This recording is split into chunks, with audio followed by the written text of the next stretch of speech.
the first question related to a dialogue is, what specific reasons did Peter give for feeling undervalued in his current role? Thinks his skills are not fully his skills. He may be very capable, but he feels that his skills are not fully being appreciated in his team. He feels a bit undervalued. Oh, very good. You used that word, undervalued, exactly. Quite correct. Anything else that he might feel? He just feel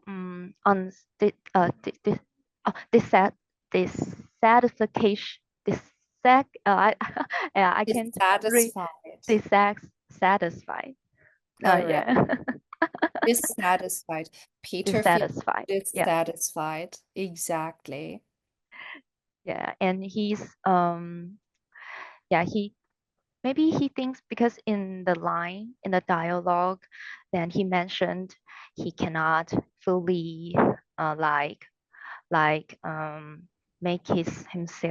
enable himself a higher level or a higher achievement in the team so far. So that makes him wanna transfer to another team, but not leaving the company.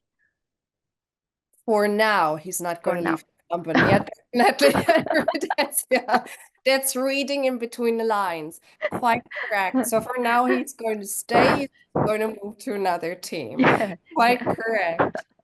So, and this is what we need to conclude. And this is what we need to so we have the conversation on the one hand, and these are the conclusions that we need to make from what we have read or listened to. So this Okay. links in with the next question, which is, those two questions are actually extremely similar. Oh, So yeah. first one is, what specific reason did Peter give for feeling undervalued? What specific reason did he give for feeling undervalued? And you responded to this briefly. You said he feels that he cannot fully develop his skills, or that his skills are just, that he can't really reach the maximum potential within his field of expertise. That is the specific response. Because that he feels undervalued, that's actually the reason that he wants to transfer to another team. Exactly. So maybe I have to, maybe my answer, it suits well for the question 2. It fits better for a second question. So if you look Yeah. at the information as an upside down triangle, usually we always go from broad to specific. And Yeah. here it's mixed up.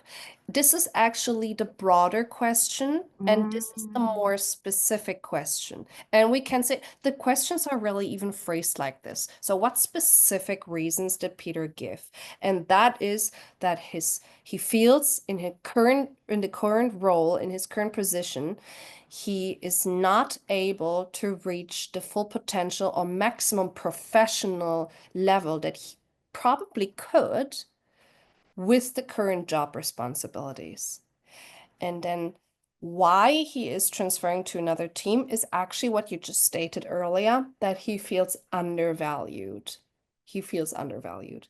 So they link in with each other, those questions. They're very similar, and they can be responded to actually in one extended response.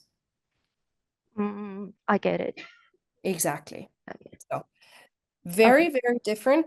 There's always the what and, and the why, all right? There's always the what, like what's happening? What is he feeling? More And then the specific. why. Exactly. So we have Okay. a what, we have a why, and we possibly have an example. Okay. I get Great. it. Thank you. Oh, all right. Next one. Again, this is talking about the specific feeling, the conclusions that we can draw from the conversation. And the third question states, what did the woman think about Peter's feelings towards his current role? What did she think? Mm, she thought She thought Peter was happy with his role. That's what she thought. Yeah, exactly. She was surprised, right? She didn't know that he was dissatisfied. She Yeah, thought it was surprising. he thought she thought Peter may just work in the same team. Yeah, forever. Maybe. Yeah, because Peter is so he's so expertise. Yeah, in his Diligent. job. Yeah, and qualified. So yeah, that makes his team feels like yeah he's going to be here, stay here for a very long time. Yeah. The word that you can use to describe Peter in his current team before the transfer is diligent. So Peter was probably very Ah, diligent, diligent. exactly, Oh, yeah, and yeah. committed to his role, right? And that left the impression to his colleagues that he's happy with what he's doing. So he was diligent, diligently working. Diligent can be used as both an adjective and also an adverb. And Oh. Mm, that is the term. So, mm, mm, and mm. another thing is, this is the next question. That's where I want to ask you. That's not stated in a dialogue. What Oh. do you believe? What was Peter probably like at the workplace? So we know he was probably Mm. very diligent in the way that he was conducting himself in the working environment and on the job, right? He was Yeah. diligently working on the job. What else Yes. do you think? Might he have carried a poker face with him? Might he have carried a poker face, like the Joker? Might he have been wearing like a poker face and portray and act super happy on a job, but in reality he felt really dead on the inside? Do you think that might be the case? Yeah, I think he might act like in this team he might act like very energetic, very Yeah. happy. Yeah. But instead in his heart, deep in his heart, he might think it's draining, emotional draining. Oh my. Yeah. Yeah, I think his personality or his expressions in this team would be like that. Yeah. Very likely. And Yeah. you just gave away the key word, expressions, which is the next topic that we're going to Oh, cover.